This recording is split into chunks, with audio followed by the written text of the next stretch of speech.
Hello, everybody, and welcome to the Game Changers Summit. Now, I have someone very, very special that I have today. We have the amazing Jack Canfield. Now, Jack has been in the space of personal development and success for the last over 50 years. He has over 42 New York Times bestselling author. He is voted #1 success coach in America, and also is a Guinness World Record holder. Jack, just want to say what an amazing introduction, and so glad that you're part of the summit. I'm really glad to be with you. It's sometimes when people read my long introductions, I get to realize how old I am, but to achieve all those things, Guinness World Records. And I just discovered last night, just on the internet, just goofing around looking for something else, that I was voted the #4 motivational speaker on the planet, the #24th best coach on the planet. So who knows? My point of view is simply you do the thing that's in front of you. You do it with the greatest excellence you can. Mm-hmm. And if you do that, the next thing will show up, usually with a higher impact. You do that as best you can. One day you find yourself standing at the top of the mountain and you go, oh my, look what I did. And, having published 220 for the books, having sold 500 million copies all around the world, it's insane. I mean, I can't even contemplate it. But like you, I get up in the morning, I do the normal stuff with my wife, I come to work, I go to bed. I don't think of myself as anything special other than getting through my to-do list for the day. Well, that's great honesty, and I love that. I want to jump straight in, if that's okay with you, Sure. Because I know that you've been teaching success for quite a number of years through working with clients over the number of years. I want to talk about a specific principle that you learned back in the early days of where you actually learned the whole principles around success. And I've written down I times V times R principle. Maybe you could kind of enlighten us about what that actually means and how Well, I teach a lot of different things, and there are several different formulas that really make sense. I times V equals R. There's a lot of ways to play that. Intention plus visualization equals realization. Imagery vividly imagined creates realization. The point being that my first mentor was a man named W. Clement Stone. I was in my early 20s. He was worth $600 million. Would have been a billionaire by today's inflationary standards. He was the producer and publisher of Success Magazine. He was an amazing being, and he taught me the power of having a vision for your life and then visualizing that. So when I was in my young 20s, he said, I want you to set a goal that's so big that unbelievable to you, but so big that if you achieve it, it's only because of what I taught you and that you did it.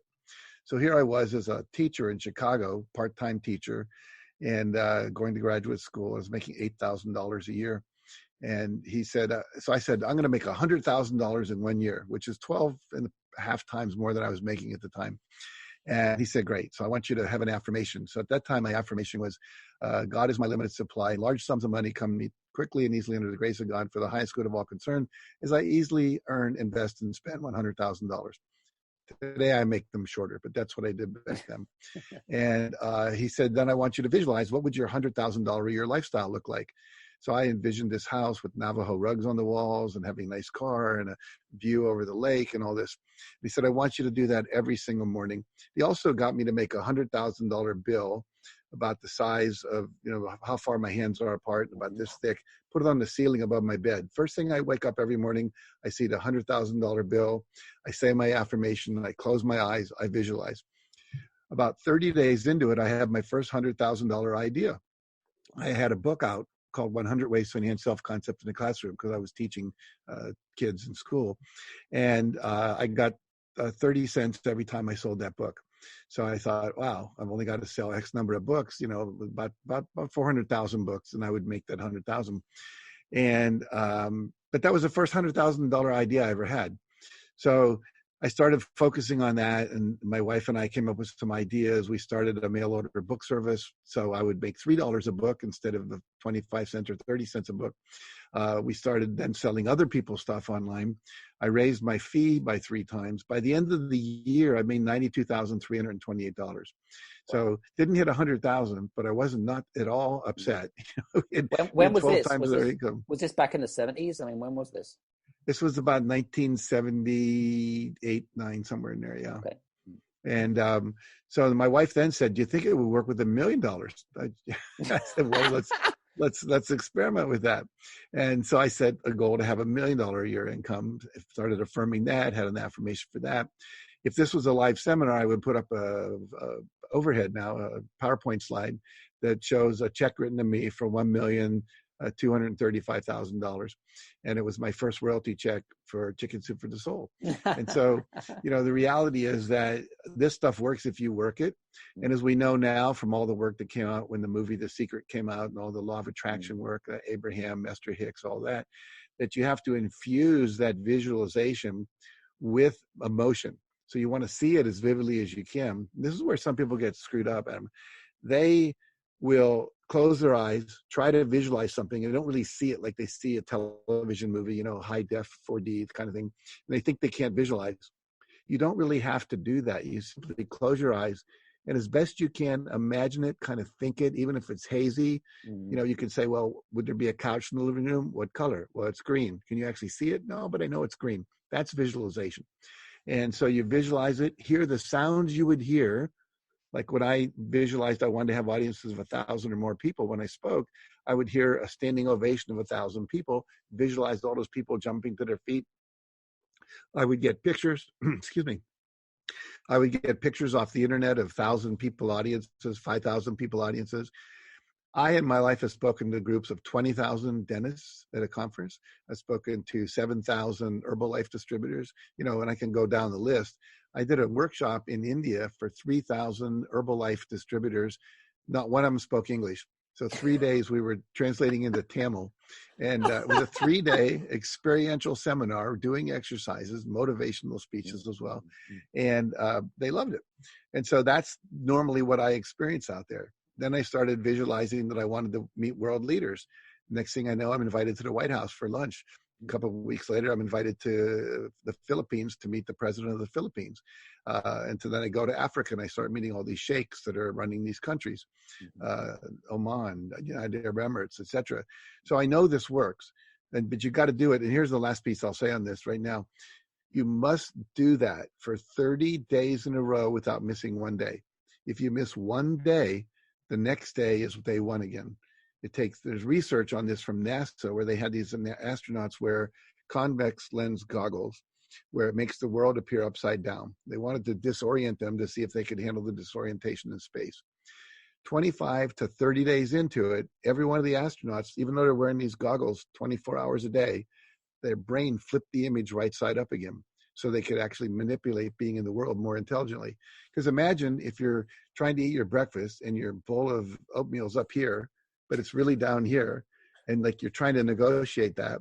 Whereas all of a sudden the brain, because it wants to rewire itself to be more effective, will flip it. So we know that it takes about 30 days to rewire a brain about a belief and about visualization and all that. It takes 66 days on average. This was in London, research that was done over there, to change a behavioral habit, like brushing, flossing your teeth, getting up, doing yoga, etc. Right. So, but if you miss, the reason we say if you miss a day, subsequently they had some of the astronauts in another experiment take their goggles off on day 16, keep them off all day, put them back on day 17, took another 25 to 30 days before the brain flipped the image. So we call this the 30-day principle. Unfortunately, most people, when they learn these things, they don't do it for 30 days in a row. They do it for 5 days. Then a weekend comes, or maybe they get drunk Friday night, maybe a hangover Saturday, they forget to do it. And then it all just falls apart and they go, well, that doesn't work. It works if you work it. I always say the principles work if you work the principles. But you talk about visualization, but if you do it for 30 days in a row, how many times a day and what sort of duration are we talking about here? Very good question. Basically, if you really want to nail it, do it 3 times a day. Do it when you first wake up in the morning. If you're a meditator, do it at the end of your meditation. Mm. So you're in a state where you're more connected to what we would call the quantum field, which means all thought is. We have this sphere of energy around the globe where we literally can send psychic messages, if you will. We know that our brain sends out waves that are pick upable by other people. There was another NASA study where they had astronauts on the moon open up. They gave them 10 envelopes, and in these envelopes there were different shapes: squares, circles, pentagrams, oblong shapes, whatever, stars. And then they would mix them up, pick one, record the number of the envelope, say number 3. They would look at it they would open up the envelope, take the shape out, look at it for a minute or two, and then they would close their eyes and visualize that. And the students down at Duke University in the parapsychology labs would close their eyes at the same time and see tune into the astronauts and see what image they were getting. And they got it way beyond statistical chance. They got it correct. So we know that 250,000 miles your thoughts travel without amplification of any kind of, electrical equipment, radio waves, etc. Wow, that's amazing. That's pretty crazy. I wanted to, because I know that you've worked with I think we answered this one actually.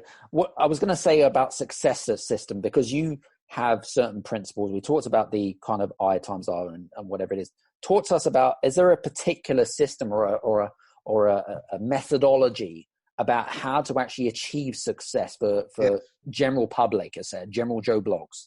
Yes, I will share that with you real quick. And I'm not trying to be self-serving because I don't need to make any fine, more money. It's all good. but this is a book I wrote called The Success Principles, or 64 Principles.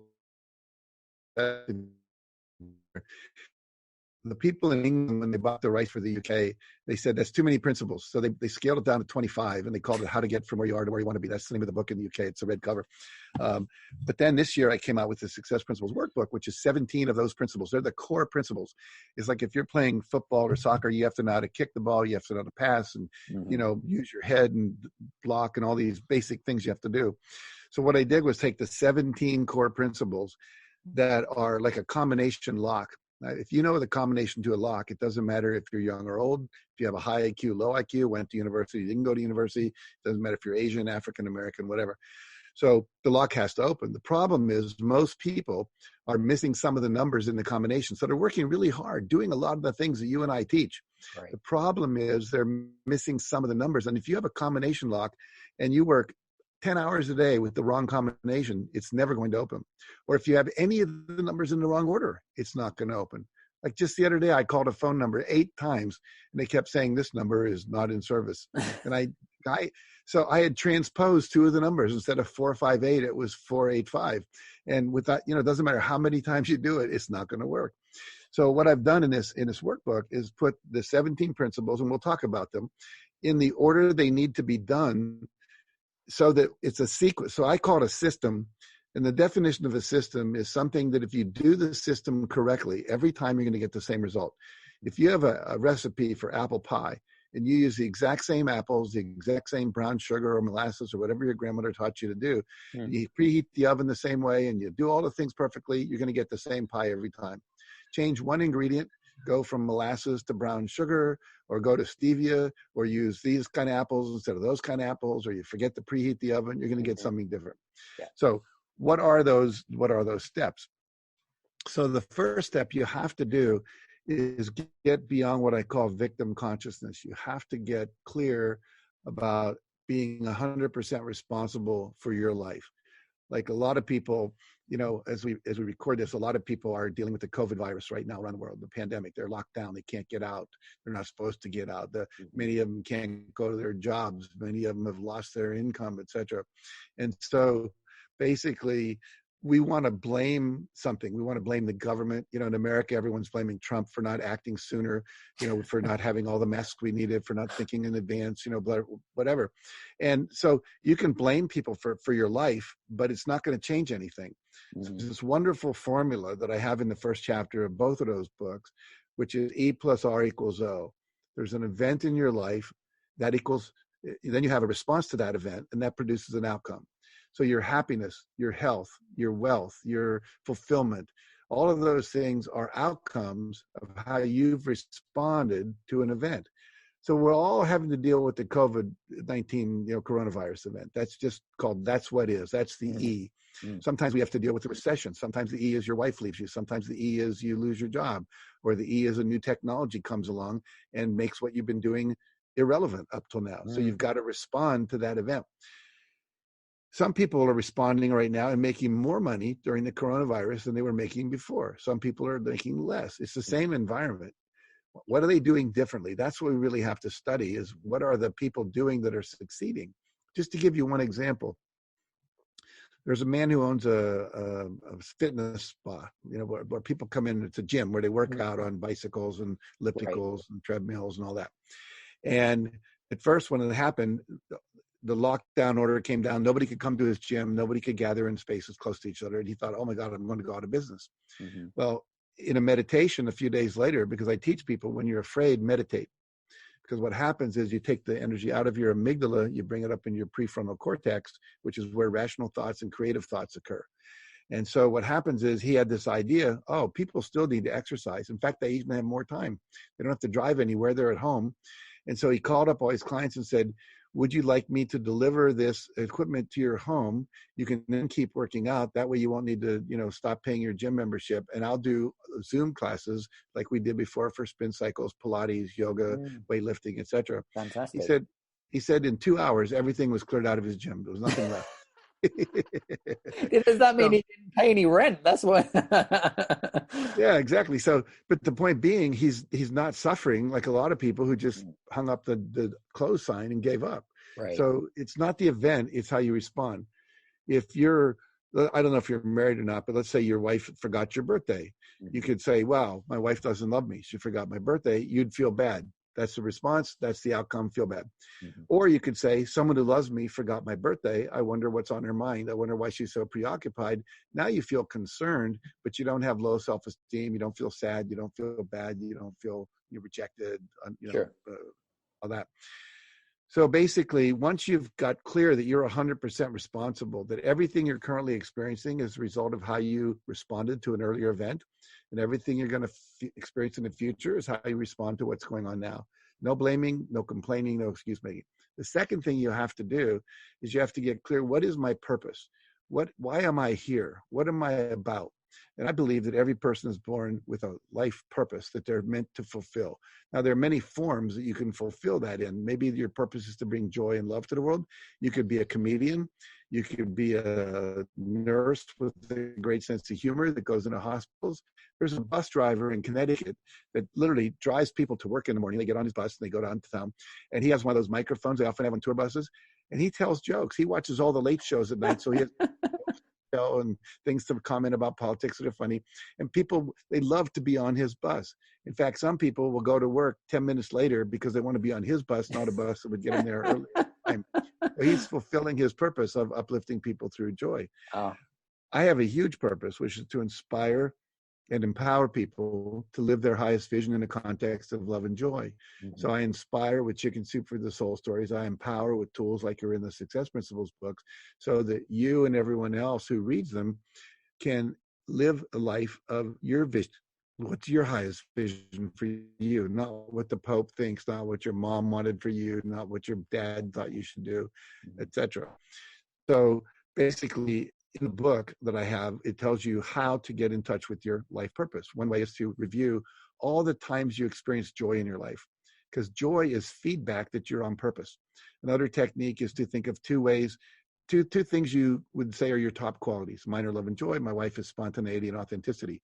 So my wife, if you met her, what you see is what you get. She's not going to withhold anything. I've been walking down beaches with her sometimes where we didn't have a bathing suit. She decides she wants to go swimming. She strips naked, jumps in the water, swims around. I stand on the shore guarding her clothes, looking sheepishly, and she doesn't care. But what she does is she's a day maker. She makes people's day because she's so authentic and so spontaneous. And we were just talking this morning about this, that two of her friends, anytime she leaves a phone message, they never erase them Because when she leaves a phone message, it's kind of like Robin Williams called you up and entertained you for like 2 minutes before she hung up again. And so it's not like change the world, feed the homeless, end the global warming, but she's doing it in her sphere of influence and making a day. So it doesn't matter. Like if your purpose may be to raise 3 healthy children, and that's enough. For someone else, it's to end homelessness in London. So Right. once you know your purpose, then you have to then send, what's the vision of my life that's going to fulfill that purpose, and then I'll meet all my needs in terms of money, relationships, professional success, health and fitness, fun and recreation, because that's really important, Right. making a difference in the world. And then what spiritual and emotional growth do I want, and what possessions do I want to own? Now, once you've clarified all of that for you, then you can make goals. Many people will listen to summits like this, and they'll start to set goals before they've clarified their purpose and before they've clarified their vision. And as Stephen Covey he said, you probably heard it, you don't want to get to the top of the ladder and find out the ladder's leaning against the wrong wall. And a lot of people have gotten what they call successful, meaning they made money, they're well known, they have power, but they're not happy, they're not fulfilled, because they weren't really doing their purpose. Their dad said, you should go be a doctor. And what they really wanted to do was be an auto mechanic and build race cars. And so, because the last 3 generations of family have been doctors, I actually had a client like that who had terrible migraine headaches. And when I was coaching him, and when we went deeper, he really wanted to be working on cars. And in his family, that would be seen as a lower, grease monkey kind of job. And he had all his brothers had gone to medical school. His dad and he became an anesthesiologist, which is fascinating, because what do anesthesiologists do? They numb you out. And so he was numbing himself out in order to not feel the pain, but the pain would come up as migraine headaches. When he finally realized what the headaches were telling him, this is not for me, he went and opened a garage, started working with race cars and rebuilding old cars and stuff, classic cars. Migraines went away. So that we set goals, which are how much by when. In other words, for me, I can't just say I want a nice house on the ocean. My mind's going, what's ocean? What's a nice house? How big is it? But if I say I will own a 3,000 square foot house on Pacific Coast Highway in Malibu by January 3rd, 2022 at 5 p.m., now I have a specific measurable goal. My subconscious mind can begin to work on it. And then when I add visualization and affirmation to that, it then is like stimulating that every day, opening up the creative process, changing the reticular activating systems. So for those of you listening to this who may not know what the hell that means, your reticular activating system is a little thing at the bottom of your brainstem that determines what gets into consciousness. Like right now, as you're listening to this, you're not aware of what you're feeling in your right foot. But as soon as I say right foot, you can feel it. Now, those sensations were streaming up your leg, through your nervous system, into your brain, and said, no, that's not important. We're listening to Jack or watching Adam nod up and down. Whatever we're doing, we're doing something else. Sure. And so, but as soon as I say right foot, your brain goes, oh, right foot, and it lets it in. So when you have a goal and you affirm it and visualize it every day, you're reprogramming the reticular activating system in your brain to let in all the resources that are in your environment that you never noticed before to come in and activate and support you. So for example, when I set my goal to make $100,000 in 1 year by selling my 100 Ways to Enhance Self-Concept in a Classroom book, I was in my grandmother's bathroom. And I've been in my grandmother's bathroom probably, once or twice a month for most of my life. And all of a sudden I look down and I see the Reader's Digest sitting there. It says 8 million readers in 17 languages, I think it said. I thought, wow, if 8 million readers knew about my book, certainly 100,000 people would buy it, Right. And so basically that had been a background before. I never saw it. But now, because my reticular system was open, looking for solutions to my problem, my challenge, my goal, it jumped out. And I said, wow, I should take an ad in Reader's Digest. Well, I couldn't afford it. Turned out it was like $108,000 to do what they wanted. Well, they wanted 6 ads. They said to take 6 ads before people notice it, which is kind of true. It needs to be a picture. It needs to be full page. Let us write the copy. $108,000. Couldn't afford that. And then I'm at the supermarket. I see the National Enquirer, which is this kind of low-level, rag that they publish in America. But it said 12 million readers weekly. I thought, wow, that's better than Reader's Digest. Again, the advertising money was way too much. But I kept visualizing being in Reader's Digest, being in National Enquirer. Then it occurred to me I could write an article for Reader's Digest. And then a couple of weeks later, I was teaching in New York. And this woman comes up to me and she says, "I'd like to interview you." I said, "Okay, great." And I said, "Who do you write for?" She said, "The National Enquirer." I'm thinking inside, I'm hearing the sound from like Star Trek. Doo, doo, doo, doo, doo, doo, doo. I'm thinking, this stuff really works, right? And so they did an article about me. I started this little mail order book service I told you about. And then I had to hire a high school kid to come in and ship out books every day after school. And Right. our whole basement became a fulfillment center. But that's how it works. But you have to, your brain gets involved, and you're sending out a wave through the law of attraction. You're attracting people to you, like that woman who interviewed me for the National Enquirer. Right. And it starts to get woo-woo and magic, but it's actually scientifically researched now. There's all this research on neuroscience, brain science, energy, the quantum field, the quantum physics and all that backs all this up. So just to complete the system really quickly, and then we can delve into anything else you want. Now you have to believe it's possible. You have to so we have to eliminate limiting beliefs. We have to confront fear, which we can talk about in greater depth. We then have to take action, because the two things that stop people from taking action are the fear of failure, the fear of looking stupid, the fear of loss, and the fear of success sometimes. That people will come to me and I won't be able to handle it, or it'll corrupt me, or all my relatives will come out of the woodwork and ask me for money, whatever it might be. Fear of being too public, fear of, not having a private life anymore, whatever it might be.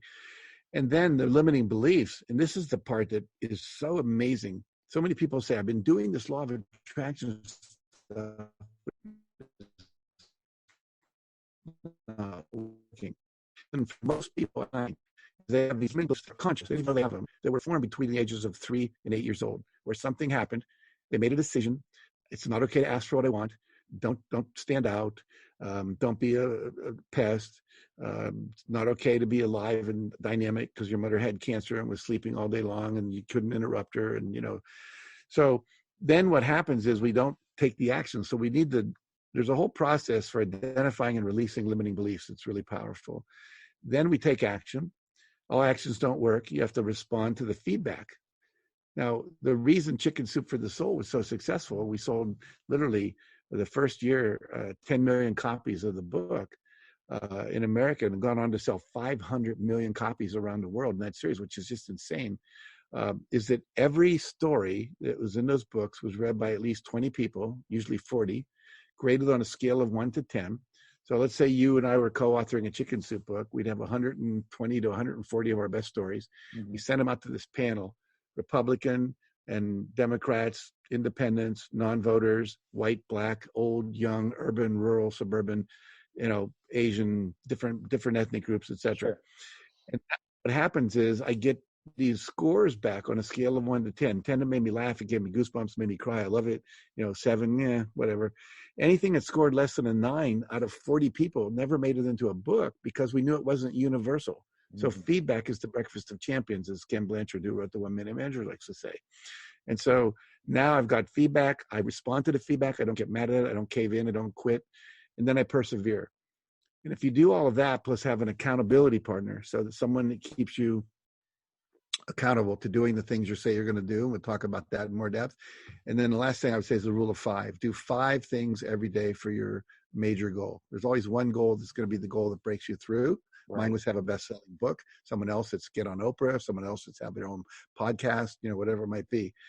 So these are some of the things. But this system, when it's done in the right order, in the right way, and we can drill down on any of that or go anywhere you want now, but that's really what happens. And that can be used to lose weight, become a millionaire or a billionaire, to become a best-selling author, what anyone wants to do. One thing that had sort of occurred to me, actually, because you mentioned, I know that you were featured in The Secret and, the whole kind of law of attraction and things like that. But what is the big main differences between the law of attraction and manifestations? Are there any big real differences between the two, or is it just the same thing? Well, a lot of, I don't know that there is, but let's just talk within that arena for a little bit, see if we can create some distinctions. Sure. I think for a lot of people, they thought originally the law of attraction was they just had to close their eyes, decide they wanted something, and then visualize it, feel their feelings, and it would come, And I used to say, you're not going to manifest a Cadillac in your garage without taking some kind of action, unless you live at the bottom of a hill and somebody's brakes go out. they can't stop, and they just go in your garage. But basically, I think that action is required. Action is required. I think a lot of people miss that message. And then no one ever really addressed the whole area of limiting beliefs that much. So for manifesting, you have to have a clear goal. What is it you want to manifest? So if you read Think and Grow Rich by Napoleon Hill, the first thing is you have to have a clear intention. What is it you want? I was in India for the whole month of February over there studying with some different people. And one of the men I was studying with, he was worth about $60 million. He was considered a guru. He was also an Ayurvedic doctor. He had a pharmaceutical company making Ayurvedic herbs.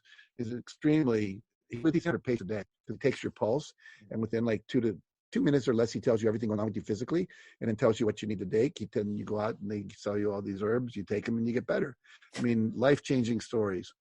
People that should be dead now that are alive for 17 years later that I've met, that I know. So I know the stories are true.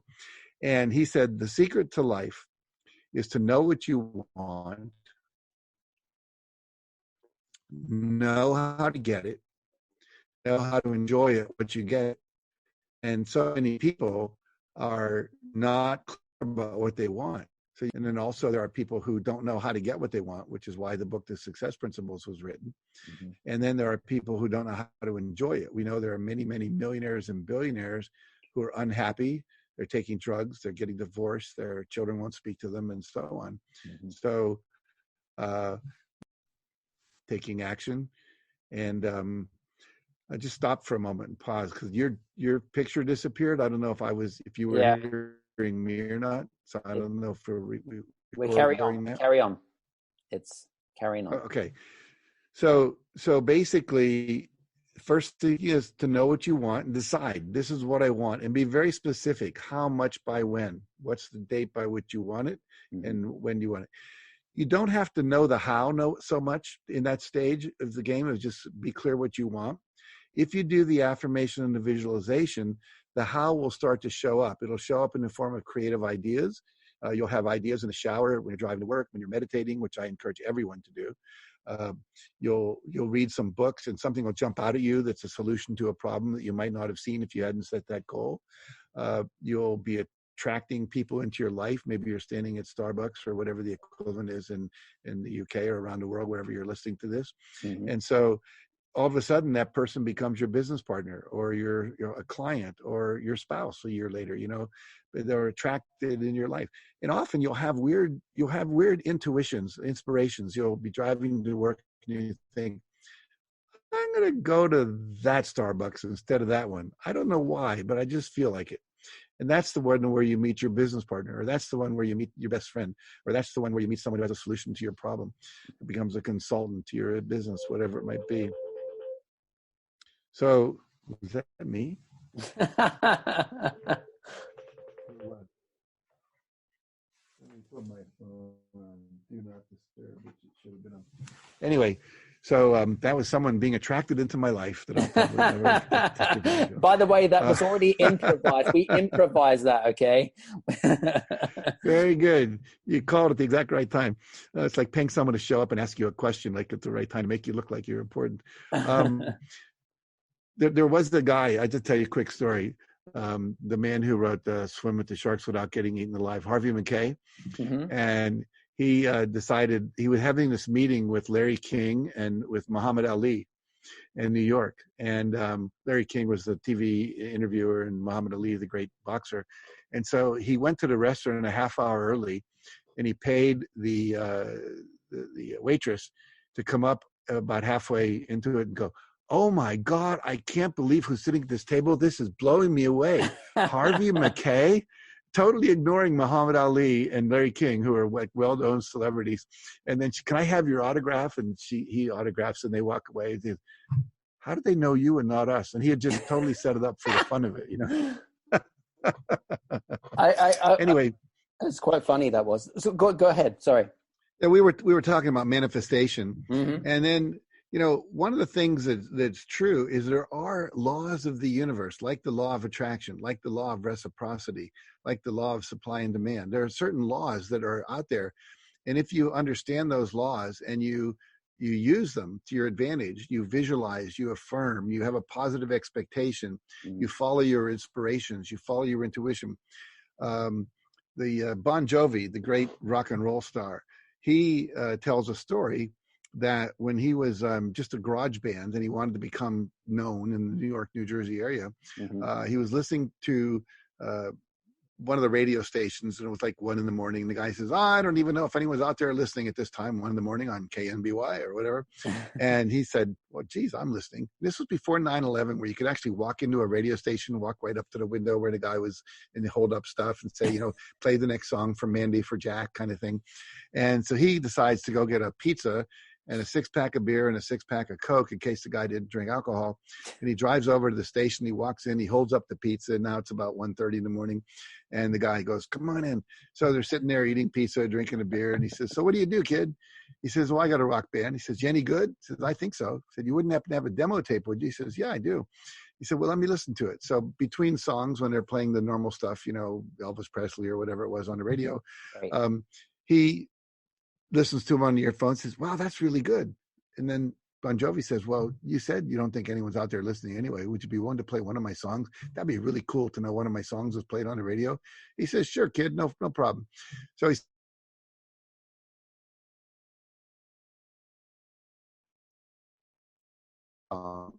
and the switchboard lit up. Like, who's this Bon Jovi guy? Where can I get his records? So basically, the problem back then was if you didn't have a record, you couldn't get on radio. And if you didn't have radio play, you couldn't sell a record. So you were kind of in a catch-22. And so he started doing that all over New York. And pretty soon, everyone's listening to this Bon Jovi guy. He got a record contract as a result of it, started selling stuff originally out of the back of his car, like all these guys do. But that's how he followed that inspiration. And when you're clear using these principles of manifestation, you're going to get inspirations. I got the inspiration to write Chicken Soup for the Soul after about 25 people over the course of a month said, that story about the Girl Scout who sold 3,000 boxes of Girl Scout cookies in a year, is that in the book anywhere? That story about the puppy, is that in the book anywhere? The story about the kid with one leg who climbed Mount Everest, is that in the book anywhere? I'm going, no. I'm coming back on the plane, sitting very tired one day from New York to LA where I was living, and just like, boom, put these stories in a book. And I did. And it took me a year to write that book, get all the permissions, because some of the stories I'd learned from other people. And as a result of that, it didn't happen overnight. I'd do the rule of 5. Took 14 months before we hit a first bestseller list. But then we went to #1 in the New York Times and stayed there for 3 years. At one point, we had 7 Chicken Soup books on the New York Times at the same time, which is how I got a Guinness Book World Record. So the thing you have to do also, though, you have to act on the inspirations. That's the thing most people don't do. They think, oh, that's stupid. That won't work. That doesn't make any sense. That's weird. But that's really the part that I think a lot of people miss. And then ask for feedback, respond to the feedback, and persevere. Chicken Soup for the Soul was turned down by 144 publishers. 144 people said no over the course of a year and a half. If I had stopped at 100, I would not be here. If Howard Schultz, who started Starbucks, had stopped after 200 people turned down his request for investment money, there'd be no Starbucks. It took 217 asks before one investor and one bank said yes. So that's the thing you have to realize is every millionaire and billionaire has a story like that, where they literally had to persevere against all odds in order to succeed. I love it. Very cool. Just out of curiosity, the title of Chicken Soup of the Soul, I mean, it's a very odd title, but how did you come up with that title, just out of curiosity? It's a great story, and it's illustrative of one of the principles I teach, which is inquire within. So basically, it was through meditation. So I'm a big believer that you can tap into a higher consciousness, or whether it's your own higher consciousness, if you believe that, or if you believe it's God, the universe, source energy, universal intelligence, whatever you want to call it. And so Mark Victor Hansen and I, we had this manuscript we wanted to take to New York and sell, and we didn't have a title. So we each agreed that we would meditate for an hour a day for 1 week, just asking a higher power for a title, and we'd wait to see what happened. So Mark's much more hyperactive than I am. So he would go to bed just chanting to himself, mega best-selling title, mega best-selling title, mega best-selling title, mega best-selling title, and hoping that somewhere in the night that would come. My approach was to simply ask God for a title and then just sit in silence and wait. Nothing happened the first 2 days. The third day, I visualized this big green chalkboard came into my consciousness, like at school, and this hand came out and I wrote chicken soup on it. And I said to the hand, I said, what the heck does chicken soup have to do with this book? And the voice responded back, when you were sick as a child, your mother gave you chicken soup because it's got antiviral qualities we now know, so forth. Right. And I said, but this is not a book about sick people. Well, this was in 1993 when the first Gulf War was happening, and it was a big recession going on, and just like the one we had in 2008, 2009. Right. And so the voice said, people's spirits are sick. They're living in resignation, hopelessness, and fear. So I started thinking chicken soup, which is a healing thing for the spirit. That didn't work. Chicken soup for the soul. And I got goosebumps.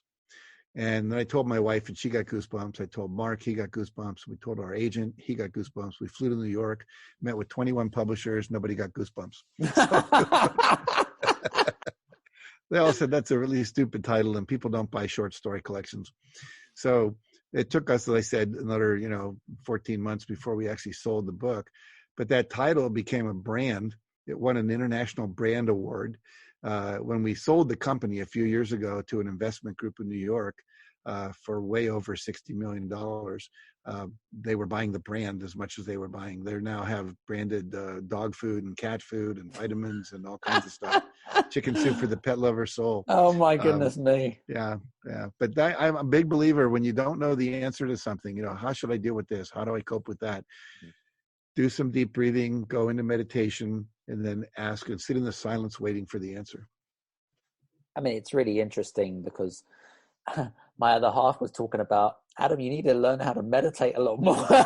It's interesting. She's saying it to me, and then we're having this conversation. And I think I was having a conversation with one of our other speakers, and he was like, yeah, even Olympic athletes and, presidents and celebrities, they use meditation, and there's you saying meditate, which is crazy. Well, I'll tell you an interesting thing. I wrote the forward to 2 books last year. I mean, A Billionaire's Secret by a guy named Raphael Badziag. He lives in Poland. And then I wrote a forward to a book called Homeless to Billionaire. There's a guy named Andres Pira who was from Sweden who emigrated down to Thailand when he was 19 because he just wanted to get out of the cold. And he ended up on the beach in Phuket, totally homeless. And someone gave him a copy of The Secret to look at and to read. It was the book. And he started reading it and applying it. But the point I wanted to make is Andres himself and all the 21 billionaires that Raphael interviewed, took him 3 years to get to them, or they're hard to get to these billionaires. Right. 21 billionaires, 17 different countries, 21 different industries, fast foods, pharmaceuticals, computers, hotel chains, grocery stores. This one guy's opening 3 grocery stores a day in Russia. What? I'm telling you. And but every one of these guys, and I think there's one woman, but mostly guys, they all meditated. They all got up before 5:30 a.m., most of them by 5, and they all read for an hour a day, and they all exercised. Now think about this. Here's 4 habits that billionaires have that the average people don't. Most people sleep in to the last possible minute. They don't meditate. They don't exercise, and they don't read. And so basically I teach, as a result of that, I teach something called the Hour of Power, which is, you've seen these books like Robin Sharma's The 5 a.m. Club, or, Right. Hal Elrod's Miracle Morning, where you have these rituals you do in the morning, which include meditation. I meditate for 20 minutes minimum. Mm-hmm. Often I go longer because I'm just into it. 20 minutes of aerobic and 10 minutes of weightlifting for me in the morning, and then 20 minutes of reading, which usually extends to an hour. I've read 3,000 books in my life. One of the reasons I know so much is I've read so much. And then I've taken a lot of seminars as well.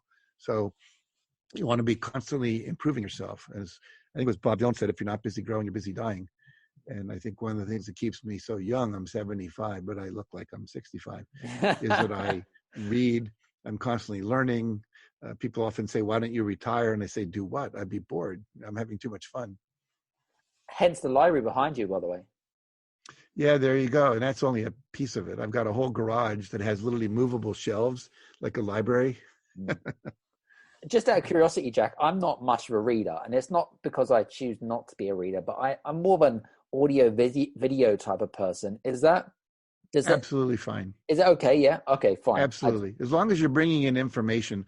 The one thing with audio learning and vision and watching TED Talks and YouTube videos is there's not as much time to stop and think about what you're reading. So there's not, sometimes the integration of it doesn't happen as quickly. However, the nice thing about audio, like a lot of people have bought my book, The Success Principle on Audio, and that's fine.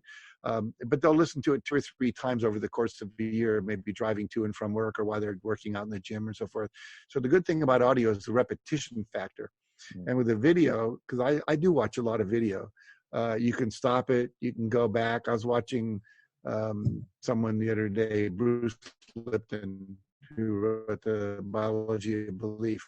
And he said something, and I couldn't quite get what he said, and I was able to stop it and just scroll back a little bit and hear it again.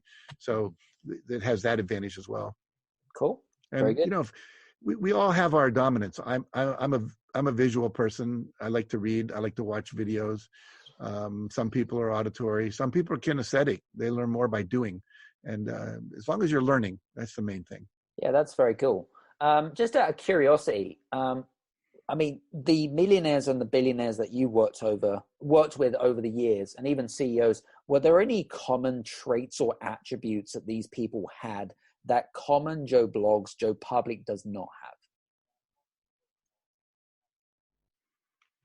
Well, I think billionaires have a couple of things. Number one, they take 100% responsibility. They're not blamers, complainers.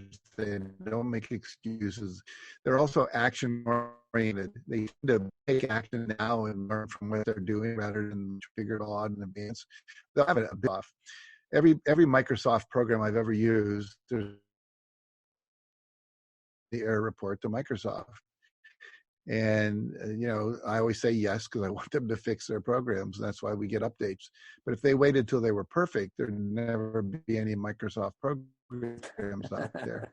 So the same with our books. Every book I've ever written, we get feedback from people and we improve it. The first Chicken Soup for the Soul book, I rewrote Tell in Colorado for 3 days. And I read every story out loud slowly. And if it didn't read easily, because a lot of people sub-vocalize when they read. So if it didn't come, as one of my actor friends says, trippingly off the tongue, it didn't sound good. I wanted it to read well. And our book won Book of the Year award the year it came out, beating out some really great literary novels, 2 of which I had read and thought were some of the best writing I'd ever read. But we had written it the same way. I don't know if we ever did a Chicken Soup book that had quite that level of, 6 times rewriting. But that first book took off and, eventually sold over 100 million copies because it was so finely edited over time. And so I think that's important.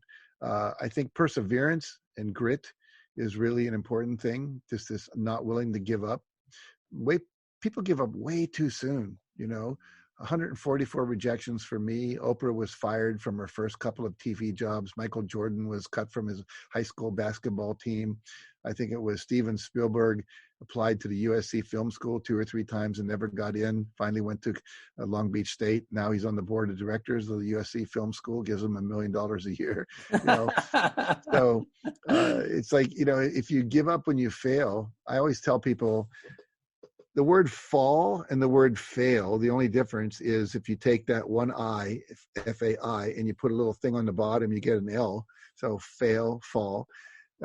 What would happen if our parents had said, I'm going to let you fall down 100 times while you're learning to walk. After 100, forget it. I'm not going to teach you anymore. It would be ridiculous. We just expect they're going to walk and we keep doing it until they get it.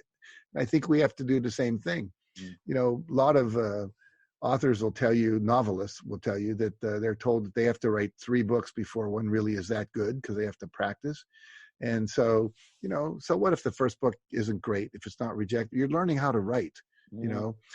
I was a psychotherapist for a couple of years. The first couple of sessions I did with clients, I gave one of them his check back. I said, that's why they call it a private practice. I was practicing in private. It's like, but I got really good at it after a while. I got really good at being a speaker. I used to be terrible at telling jokes. I got really good at it. I was a terrible storyteller. I got really good at it. But it's practice makes perfect. And if you survive a failure, you develop self-confidence. Most people are afraid. And as Tony Robbins says, if you can't, you must. You've got to be willing to do the thing you're afraid of. And now, there's 2 really cool things. We have EFT tapping, where you can tap on your fears, right, and just tap away your fears. So literally, I've worked with people who had major phobias, people who took a train to my trainings and flew home because they were afraid of flying before. And in 5 minutes, a woman who was afraid to sing in front of a group came up and did tapping with her, brought up a guitar, because I use a guitar in my own trainings. She turned around, sang a song to the group. She's now performing all over the Northwest. And that was 5 minutes of intervention. And the latest thing I'm most excited about is that we now have these things called, they've been around forever, but I wasn't into them, essential oils. There's certain scents, certain aromatherapy that you can do, where we're now doing processes with people. And this is the most exciting thing about my work I'm doing right now, is getting them in touch with the going back to the time they made a limiting decision that became a limiting belief, have them inhale certain essential oils when they're in that space. The olfactory nerve goes right by the amygdala into the hippocampus, where memory is. And it literally, the brain cannot hold a negative emotion and a positive emotion at the same time. Scent is the oldest faculty we have as human beings in the brain, the olfactory nerve, because we used to have to smell animals and smell prey, and predators and so forth. Now we have other faculties. We can listen, we can think, we can plan, we can be protective in many ways. And we have technology we can use. So what happens is, when you're smelling this essential oil, while you're having this traumatic memory, or this time you had a rejection or whatever it was, the brain dissolves the negative emotion related to that memory. It becomes neutral. And I've been doing that now with hundreds of people. And within like 3 to 5 minutes, we're like just disappearing things that have been traumatically holding them back forever. Wow. So there's no reason to have fear or limiting beliefs control you anymore. The technology is there. Anyone is interested, if you go to info@jackcanfield.com, just send me an email. Sure. Say, I'm interested in learning about, releasing negative beliefs. I did a call in January with 1,200 people on it. And we took them through a process like this. And over 1,000 people said it changed their life. So you can do 1,000 people at a time. That's crazy. Technology allows us now with Zoom calls to do that kind of thing. So we're at a revolutionary time in history. Fascinating. What I was going to say, because we're coming towards the end of our interview and I'm conscious of time.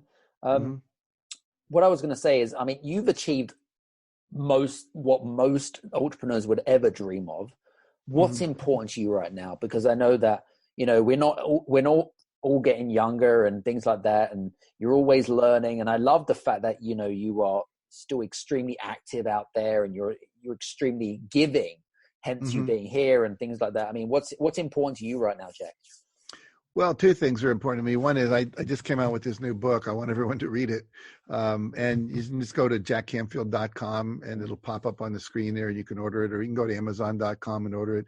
If you go to jackcanfield.com, you'll actually be able to get a bonus, which is an hour-and-a-half masterclass on success principles that I teach, that I recorded a couple of weeks ago. Cool. And it's available to everybody now because the book just came out. And but the most exciting thing is I'm training trainers to teach this work. I now have 3,500 certified trainers in 107 countries. So we've trained 550 of those live. So it's a higher level of certification. And then about 3,000 online. So we have an online train-the-trainer program. Came about because I was over in Iran and I was in United Arab Emirates and Kuwait and Bahrain and Qatar doing this tour of the Middle East, the Gulf Coast. a Gulf area. And what happened was they all said, we need this here. We have this inshallah, God willing thing, but we really need to start taking more responsibility for producing success. Right. And we need you to train us how to do that. And I said, well, come to my training. They said, we can't get visas. Have you been paying attention to who your president is? So I said, you're right. So we developed an online program, which I wasn't sure could teach the same things as well as live. It turns out it can. Mm-hmm. And so we have 3,000 graduates. So my goal is to have 1 million trainers by the year 2030. And if by 2030, the population will be about 8 billion people. And if I have 1 million trainers and they each teach 1,000 people a year, in 8 years, we'll reach 8 billion people. Wow. Now, I don't expect every little kid in a village in Afghanistan to learn this stuff, but it's possible. We have people teaching it in villages in Nepal, in Uganda, in Kenya, South Africa, etc. So that's my vision. That's what keeps me going. That's what I love to do. And that's what my intention is. And people can find out about that just by going to trainthetrainer.com or trainwithjack.com or jackcanfield.com. Cool. What I was going to say, in terms of like a roundup or a summary of our conversations, because we've gone through a lot of stuff, right? But just to round up our conversation, any sort of final thoughts? Well, I would say to you, and I always say this to people toward the end of my talks, you have everything you need to achieve anything you want. You've got the talent, you've got the skill. I don't believe you're given a dream without the ability to make that dream come true. I think that's just the way the brain works. Mm-hmm. Now, you may have to develop some skills that you have, some talents. You may have to learn something you don't know. You may have to get a degree or a certification you don't have. You may have to partner up with people and learn some new communication and relationship skills. You may have to learn how to manage money better, whatever. But you have the ability to do it. Don't ever let anyone talk you out of that. And the other thing to know is there's no lack of technology available now. Whether it's my books or Tony Robbins' books or someone else's books or whether it's someone else's program, go toward that which you're most excited about. Trust your attraction to whatever teachers turn you on, whoever you vibrate with, whatever. But I would say spend a minimum of an hour a day working on yourself. I think it was Jim Rohn said, if you work on yourself, you can become wealthy. If you just work on your business, you can make money, but you'll never be really, truly, abundantly happy and prosperous and fulfilled. That's a fantastic roundup. And Jim Rohn was someone who I personally admired, and obviously he's got long gone by now, but great guy. And I know that our conversations, we could probably pretty much talk for hours on end, and it's fantastic and whatever it is. So guys, I hope that you've enjoyed our conversations, me and Jack. What was I going to say is, first of all, I just want to say a big thank you to Jack for being on the Game Changers Summit, and I really appreciate your time today. My pleasure. And guys, if you have any questions or anything whatsoever, feel free to connect with Jack on his social media handles below. And also, Jack has been extremely generous as well. There is also a little call to action button down on his author's page as well. So feel free, if you have any questions around our conversations today, feel free to reach out to him or whatever it is. And I was going to say, I hope that you've thoroughly looked forward. We're looking forward to having our next speaker on the Game Changers Summit, and we'll see you soon. Take care of yourself, and we'll see you soon. Bye-bye.